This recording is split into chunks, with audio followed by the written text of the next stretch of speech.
Mooncake Festival. So I hope you guys, yeah, my attendance, great. Thank you for reminding. My attendance, yeah, thank you for coming in. Although it's a Mooncake Festival, I'm sure nobody wants to be, yeah, you know, yeah. So, but it is what it is. Thank you guys for making the time this evening again. Okay, so I'm going to start the lecture. We only have less than 25 minutes so to go. So I have to so I won't say hurry, but we have to do what I have to do. So the chat is there. Okay, so I'm good. So last week we stopped over here. We stopped to say in this part where we have the SQL triggers, and we explain why does it trigger for every single row. So we have 4 parts in every trigger. So the first part is this is the trigger. This is the trigger. This is the table. This is the condition, the predicate, and this is the action. Okay, so there are always 4 parts to trigger. So whenever you look at the trigger, you have to look at these 4 parts. So it says before we update the table student, if the O.H is greater than 39, then we carry out the action. Excuse me. So what I mentioned was that then we have to look at the student table. In the student table, notice that we have 5 rows over here. 1, 2, 3, 4, 5. So it means that for every single row, we have to carry out a certain action.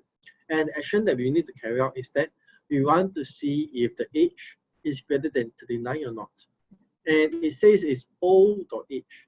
It means that this action is carried out on the O value before my age is being updated. Which means that if my age before I update it is greater than a certain number, I will not I will not be updating it. Yeah, so that is the condition it is, and yeah, so this is the condition that, and if it violates the condition, or rather if it fulfills the condition, if it fulfills the condition, then a certain action will be carried out. And why we have it 5 times is because there are 5 rows over here. Every single row, this will be triggered to check if is this condition being fulfilled or not, else we will have the action. So that was what we were going through last week. And we also went through and we understand that those were all under a form of triggers called the row level triggers. And the other form of triggers is something called the statement level triggers. For example, where if a certain condition occurs, I want to carry out an update that looks like this.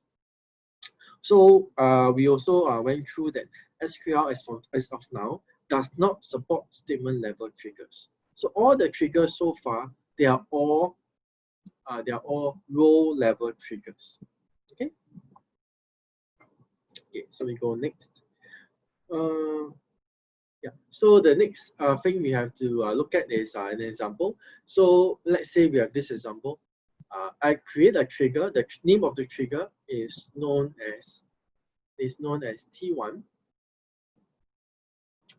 Yeah, this is the trigger before or after insert. This is the table, student.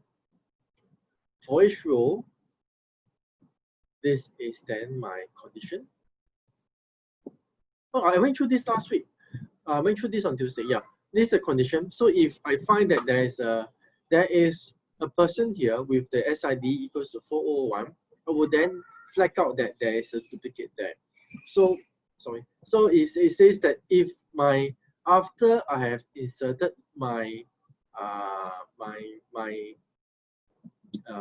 or rather before and after my statement, I'm going to check if there is a duplicate SID within my table or not. This, I think I should remove this. I think a better statement is before I do the insert, I will check if there's a duplicate there. And if there is, I will issue out a duplicate error. Okay with this? Yeah, I think I went through this last week, so I think I can go a little bit faster here. Then the next thing is a trigger before and after. This tells me the timeline of writing a certain value to the database. So for example, if I have it at before, it will be I think what it's trying to say is that, let's say I am inserting a statement, a command here, and what is the result of this query? So notice that this query is the condition. So remember here, this is the condition. This is the condition. So if I say that this is a before, and I'm saying that if I use if a trigger is before insertion, and I will issue this command, what this command will return me is the value of 0. Okay, because I am checking for the condition before the insertion. After, and so my new SID is equals to 4006. And before if I check the trigger, the condition before the trigger, the count from student where SID equals 406 is going to be 0, because the value, there's no duplicate. 406 is not in this table, and there is no 406 in my table yet. So hence, my select count star asterisk from student is still going to be 0. If subsequently, when I write it to database, and then if I have my trigger to be after, what's going to happen is that after I write the record to database, then I will carry out this statement. And because it is after, what will happen is that my count will now be equals to 1, because the check is done after I issue, or rather after the insertion statement is being done. And so after the insertion statement is being done, I'm going to have a 406 Kate and all the rest of the things here. And so the count is now going to be equals to 1. So this is the timeline which this slide is trying to say, which is after we submit, initially the count is equals to 0, and then I write to database, and then now if I were to if the trigger was the after statement, then now the count will now be equals to 1. Okay, good. So I have a few so-called examples here. I think there are about 5, 6. So this is the first example, whereby, let's say if I create a trigger, and the name of the trigger is T senior, and this trigger occurs after I carry out an insertion on the table students. And what this says is that if the condition, sorry, this is the condition. So maybe I write 1. So once again, the trigger, the table, the condition, and the action. So it says that if after I insert the student, if it so happens that the age of the student is equals to 0, then I'm going to delete it away. So I don't want invalid entries into my database. Okay. I think ignore this one. Yeah. So so I don't want invalid data whereby my age is equals to 0 in my database. So this is what the trigger is trying to do. Okay. Okay, let's look at the next. Oh, okay, this example. Let's do a quick time. Yeah, 15 more minutes. Yeah, in the second example, let's look at okay. So 1, the trigger is after my insertion. The second thing is my table, which is RC. So for each row, I will just update. So there is, in this case, there is no condition. or rather the condition is always true. Yeah, sorry. I think the better way is always true. Always true, and this is going to be an action. Okay. This one is correct. Every time RC is being inserted, I want to automatically update student and course. Okay. What is this? What is this? How to say? What is this action doing? Can you maybe you'll take one about 10 seconds to look at this to see what is this action doing.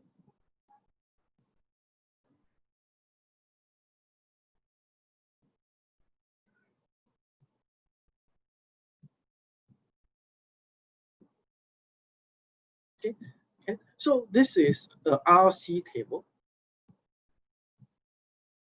So every single time I have a new record coming in, what is going to happen is that I'm going to increment the number of courses that the student takes by 1.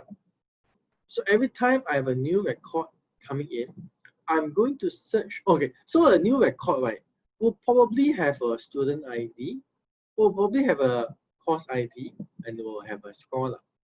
Okay, so the student ID of the tuple that I'm going to insert, that I'm going to be inserting in, will be equals to new SID.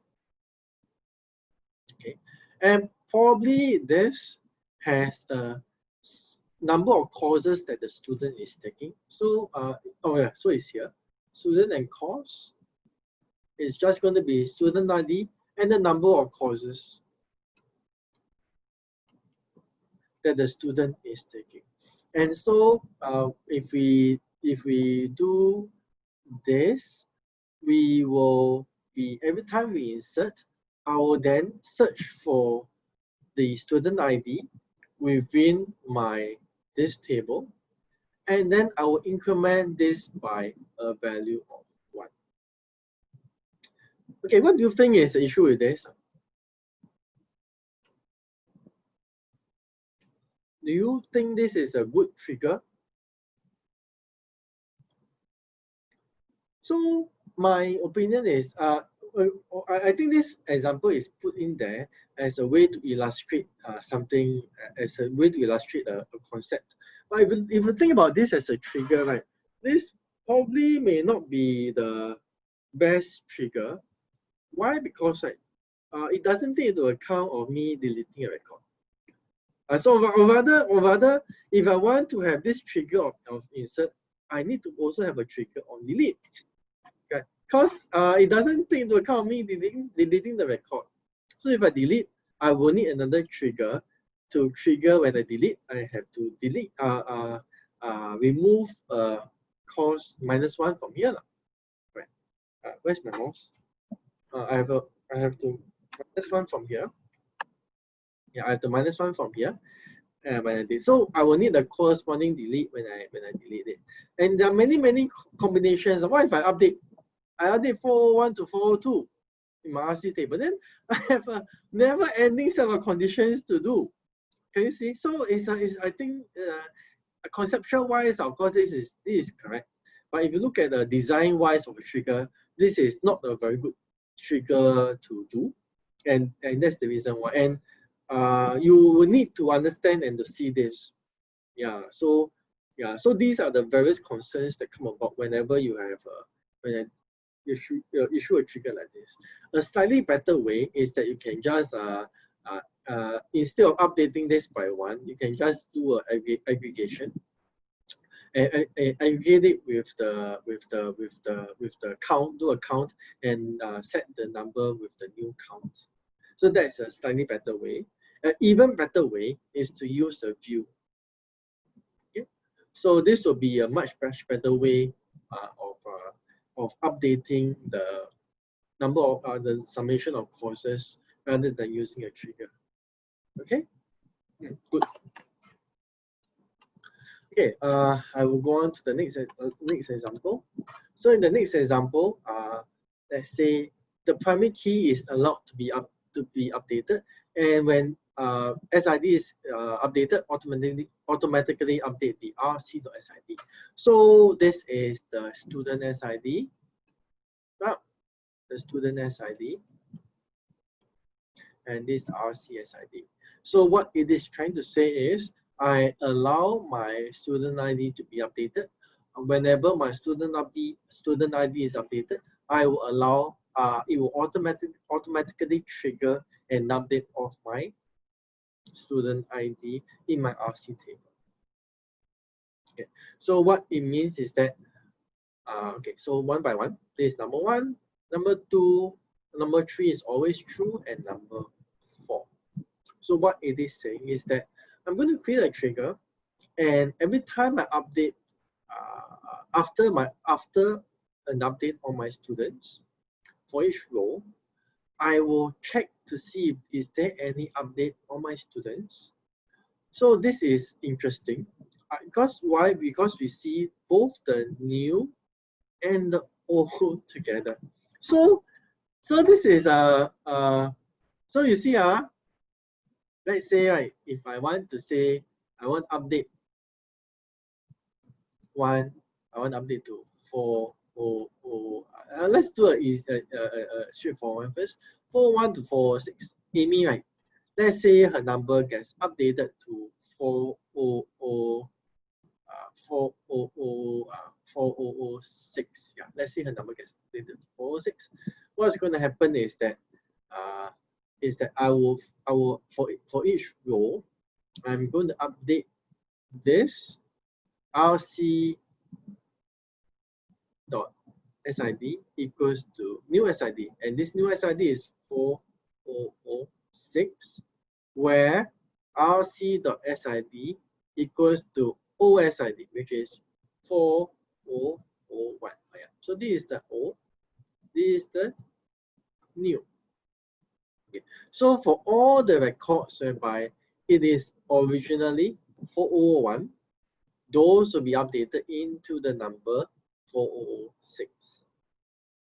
Okay. So this is the so-called the situation. Okay. The issue comes in, let's say if I update 4001 to 4002, and I want to update 4002 to 4001. So this will have an issue. Okay, if I'm not wrong, I'll check this on later on my SQL, but I think this will cause the query to break.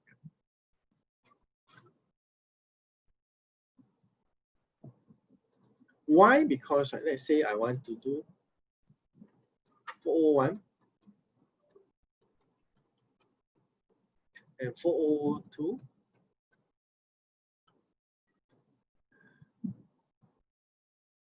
And let's say if I do this, what did I say was let's say if I do this, so let's say the first row, I'm going to update 401 to 402. So this one let's say successfully updated. Okay, let's say updated. Okay, good. Okay, so this will cause a problem. Okay, so okay, this will cause a problem. Why? Because firstly, the update of this will invoke a primary key conflict. So actually, this action will actually not be allowed. So it will be, oh yeah, is there any okay? So let me Melvin has a good question. So let me, before I go there, let me look into this. So there's first a primary key conflict. So I want to update 401 to 402. Actually, if I'm not wrong, I can't do it in this current way. So there is a chance that I may need to update from 4001 to 400, you know, when you do a so-called a swap between two variables, and I need to store in a temporary variable, then before I can carry out the entire variable. So if not wrong, if I want to interchange between two primary keys, this may be what I will need to do. I think, and I'll verify that later on as well, I think this move is not allowed there. Yeah, but I'll verify that, and hopefully before the end of this lecture, I'll be able to give an update on this. That's a very good question. If SID is a foreign key, is there still a need for this trigger? So this question, okay, for the foreign key, if it updates correctly, you need to set the cascade option. So the cascade option for this must be on. Yeah. So for example, right, you have on cascade, on delete cascade. So that will mean that if I delete something, all the other statements will also be, or rather all the other foreign keys will also be deleted.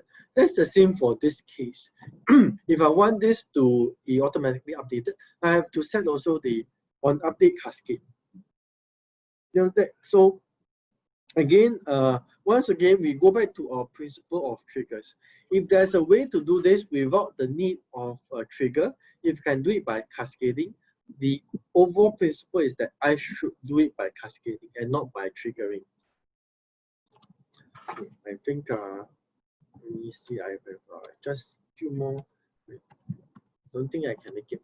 Yeah, so anyway, let's go through the next example. Design a trigger when the student is deleted from student, automatically update the SID as now in RC. So this is actually quite a good example in the sense whereby this is a good example because this is very similar to what we said earlier of the soft delete. So you can imagine in a soft delete, what we do is that instead of updating this as now, but then instead of updating this as now, we will then say that I will have, sorry, this RC table, SID, and this is course, right, CID. This is maybe like delete flag now. Okay, so 0 is a null. So if let's say we have a delete flag like that, so I can, instead of setting this equals to null, I can set rc dot delete flag equals to 1. So this will automatically set my delete flag to be equals to 1 whenever a so-called a certain row is being deleted away. So this is actually quite a good I think this trigger has some, is quite a good trigger to have. And what it says is that want to delete away the SID. So let's say the SID delete 40, I want to delete away 4002 from student.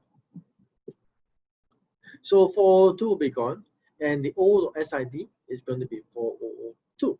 And of course, in this case, new.sid is going to be equals to, there's nothing. So it's maybe now or it's empty. Okay, there's no new.sid. Okay, let's go ahead. Okay, so in trigger number 5, design, yeah, so this is pretty similar to what we did earlier. So rather than doing the update over here, we are going to do the delete. So this says that if I delete away a certain row over here, let's say 402, I'm going to find all the 402s here. I'm going to delete away the corresponding rows from the RC table as well. So once again, we have 1, 2, this 3 is always happening for each row, and 4 is the condition over here. The action, sorry, the action over here. Okay. Okay, so trigger number 6, design a trigger. Yeah, so I think this is the one that was talking about. Design a trigger to check that if the workload of a dean is the highest in the department when the dean is updated. Okay. So this one is a little bit more complex in the sense of well, not complex, but there are a lot of variables in this. So let's look at this one by one. 1, 2 is condition, 3, and this action 4. Okay, before I update anything on my department table, I will then check for each row if I will first select everything from the table where my name is the new new dean. So I may update a certain row on my table. If I'm not wrong, this is the department table, and this is the instructor table. So let's say if I update something on this new table, the table after it's updated is considered to be, so even if let's say I update only the name, right, it is still considered to be the name of the dean will still be the so-called the it will still be captured. It will still be captured. So meaning that let's say even if I update this game, right, to games, right, new.dean will still be equals to Rahul. Okay, so it is actually looking at the entire tuple as a whole. So yeah, so it doesn't mean that so it doesn't mean that new.dean is equals to empty, but new because the row is being edited. So new.dean is still equals to Rahul. So so let's say if I select start from instructor where I name equals new.dean, let's say if I update Rahul and workload is greater than this. Okay, let's look at what this is saying. This is saying I'm going to select all the instructors where DID equals to my department. Okay, so this will be selecting the instructors from the same department as my dean. Okay, so what it's saying is that I will select my instructor or the workload, or rather the workload of my instructor, and if the workload of my dean is greater than or equals than all of the workload from the instructors of the same department, then I will send a trigger statement. So this is a little bit more complex. Okay, so there is a so-called inner query within this condition. Okay, I just okay. I need to go look at the last one. Oh, I don't think I can finish today. Yeah, so I think let's do this. Let's do this. Let's take a quick break. Yeah, because I think you all should have a break before the quiz. I'm going to stop now. I'm going to stop now. Wait.